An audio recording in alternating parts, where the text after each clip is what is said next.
শরীরের পবিত্রতা, কাপড়ের পবিত্রতা, জায়গার পবিত্রতা। এরপর আপনি কেবলামুখী হইতে হবে, আপনি কেবলা সম্পর্কে জানতে হবে।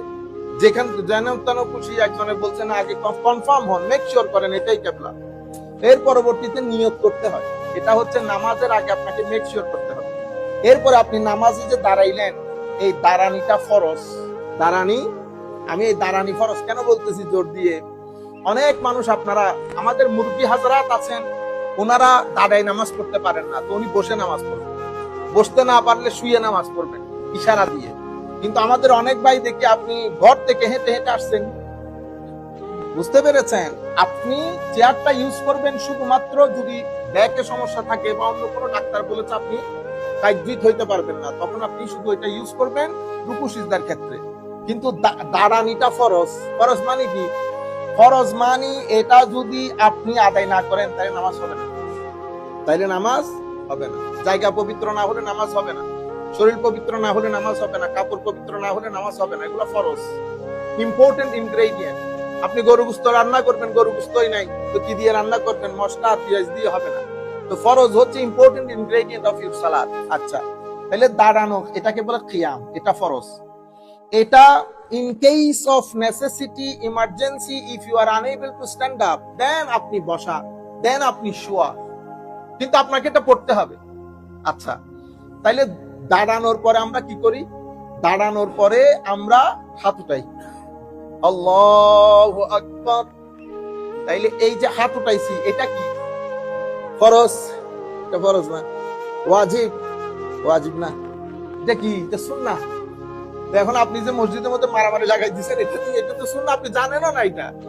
তাইলে এখন আমার নবী সাল্লাল্লাহু আলাইহি ওয়াসাল্লাম যেটা করতেন, রিওয়ায়াত যেগুলো আসছে, আমার নবী এক সময় হাত ছেড়ে দিয়েছেন, এটাকে বলে ইস্তেরসাল, ঠিক আছে? আরেক সময় আমার নবী হাত এখানে বেঁধেছেন, ঠিক আছে? আরেক সময় আমার নবী নাভির নিচে হাত বেঁধেছেন। আপনারাই দেখেন কোনটাকে আপনি আপনার মনে হয় স্মার্ট নামাজের মধ্যে। আমি নরমালি যদি হাত ছেড়ে দেই,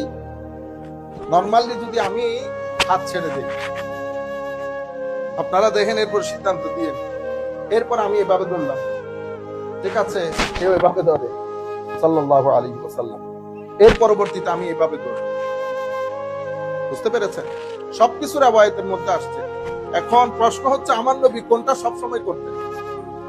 একদিনও আমার নবী যদি এটা করে থাকেন, এটা সুন্নাত রাসূল, এটাকে আমরা না করতে পারবো না, অসম্মান করতে পারবো না। কিন্তু আমি বলতেছি, আপনারা যে বাড়াবাড়ি করেন অতিরিক্ত, এমনি করে দাঁড়ান, মনে করেন যে এটা কোন জায়গায়, এটা কি সুন্নত না, কোনো আইডিয়া নেই। আচ্ছা, তাইলে এই যে হাত তুললাম, এটা সুন্নত। সুন্নত মানে কি? কেউ যদি এটা পালন না করে নামাজ অসম্পূর্ণ হবে, নামাজ হয়ে যাবে, নামাজ হয়ে যাবে। কিন্তু এই ঘরের মধ্যে যদি রং না থাকতো, কিরকম লাগতো ঘরটারে? doesn't look like। তো সুন্নত হচ্ছে এই যে আপনি কালারিং লাগাইছেন, এটা হচ্ছে সুন্নত। সুন্নত হচ্ছে, আমি এক্সাম্পল দিচ্ছি শুধু বোঝানোর জন্য, এই যে কার্পেট যখন লাগাইছেন, কালার লাইট যখন দিচ্ছেন, এটা খুব সুন্দর হয়ে গেছে রুমটা, এটা হচ্ছে সুন্নত রাসূল। সো এই ডিসেম্বর লাইটিং, কার্পেট যেমন রুমকে সুন্দর করে, আমার নবীর সুন্নত আমলটাকে সুন্দর করে, আমলটাকে সুন্দর করে। তাইলে হাত তুললাম, এরপর আমি এটা বাঁধলাম। এই যে এটা বাঁধছি, এটা কি? এটা ফরজ, এটাও সুন্নত, এটাও সুন্নত। যতগুলা নিয়ে মারামারি করতেছি, এগুলার কথা বলতেছি। এরপরে আপনি সুবহানাকা পড়তেছেন, সুন্নত। আউযুবিল্লাহ, বিসমিল্লাহ, সুন্নত। এরপর আলহামদু এবং একটা সূরা পড়লাম। আচ্ছা, পরে আমরা কোথায় গেলাম? রুকুতে গেলাম। রুকুটা ফরজ, রুকুটা ফরজ। রুকুর মধ্যে যে সুবহান রাব্বিয়াল আযীম পড়েছি, এটা সুন্নাত। কেউ যদি না পড়ে চুপ করে থাকে, নামাজ অসুবিধা আছে? অসুবিধা নেই, সুন্নত তরক করছে। আপনারা বুঝতে পারতেছেন? এখন এরপরে সুবহান রাব্বিয়াল আযীম পড়ার পরে আমি উঠলাম। এখন আমার অনেক ভাই, আমি পিছনে পড়ে পড়ে অনেক জনকে দেখি, কি উঠছে না উঠছে বিসমিল্লাহ করে, ভাই উঠেন সুন্দর করে, স্ট্রেইট হন, স্ট্রেইট। সামি আল্লাহু লিমান হামিদা বলে উঠে দাঁড়ানো, এটা ওয়াজিব, উঠে দাঁড়াইতে হবে। বুঝতে পেরেছেন? এরপরে রব্বানা লাকাল হামদ সময় নিয়ে এরপরে সিজদায় যাব। সিজদাটা নামাজের ফরজ। তাইলে আমার নামাজের ইম্পর্টেন্ট ইনগ্রেডিয়েন্ট যেগুলো, সেগুলো হচ্ছে ফরজ।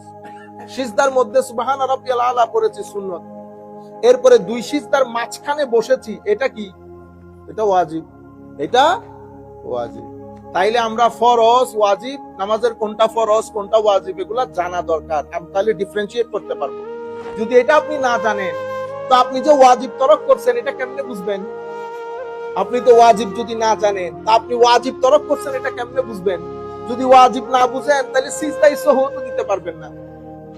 সহু সিজদা যেটা ওয়াজিব তরক খুলে দেয় সেটাও দিতে পারবো না যদি আমরা ওয়াজিব না জানি।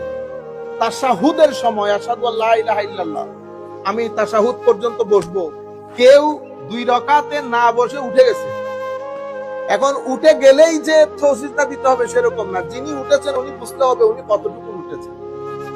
ঠিক আছে? তো বলে যে যদি দাঁড়ানির বেশি করিব হয়ে যায় তাহলে দাঁড়াই যাবে, আর যদি না হয় তাহলে বসে যাবে, নামাজ শেষ করবে। যদি উনি দাঁড়াই যান তো উনি কি মিস করেছেন? ওয়াজিব। তো উনি নামাজের শেষে সিজদা দিবেন, নামাজের শেষে